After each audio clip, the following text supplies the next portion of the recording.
and welcome to this review of Sleeping Beauty, the pantomime of your dreams, running this Christmas at the New Victoria Theatre Woking until the 5th of January. Staged by Crossroads Pantomimes, this was a strong production, with good laughs, vocals, illusions and spectacle. A superb outing in the run-up to Christmas. Now, this review will include spoilers, so if you're planning on seeing the show, return to this video afterwards. Don't sleep on getting your tickets. Anyways, the show opened with pantomime royalty Christopher Biggins gliding in as the man in the mirror. Oh, wait, that was last year. As the spirit of dreams, in what has to be one of the campest entrances. Suited in sparkles and joyously embracing the audience, Biggins' role was identical to that of Southampton last year. His 44th panto, it's clear his performance has been toned down in recent years, serving as the narrator and spending most of the show hovering above the action. A highlight scene, however, saw Biggins crashing the "If I Did Not Work at the Palace" number in outrageous outfits such as a nun and Pamela Anderson. This classic piece of shtick brought the house down. Second billing was the brilliant Faye Tozer from Steps, playing the menacing Carabosse. Tozer had immense presence, strutting around the stage and cackling maniacally. It was a shame that we didn't hear her vocals until Act 2 with a rendition of Scared of the Dark, but she shone bright in a Steps medley during the finale, which was a real party. Richard Cadell played an enthusiastic Muddles, sidekick to Sooty and friends, as well as having directed the show. Providing one-liners aplenty and fantastic magic tricks, Cadell was a scream, blending childish slapstick with adult humour. A natural in the comic role, a standout routine saw him recounting a drunken fling from various song lyrics. Spontaneously first appearing on a Harley-Davidson bike, the illusions and tricks only ramped up, including vanishing under capes and a thrilling chainsaw escape. Cadell sported a great rapport with the audience, picking on the unsuspecting front rows, which is always a laugh.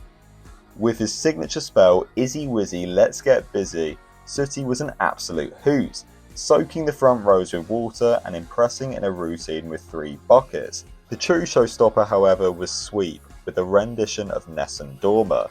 My ears are still ringing. It was also a joy that Sue got to appear towards the end of the show. There was a real warmth to Cadell's performance, especially at the end of the show when the kids were invited on stage to perform The Music Man alongside the Sooty gang. After gentle teasing, he told them, "You're never going to forget this moment," as the audience erupted into a colossal round of applause.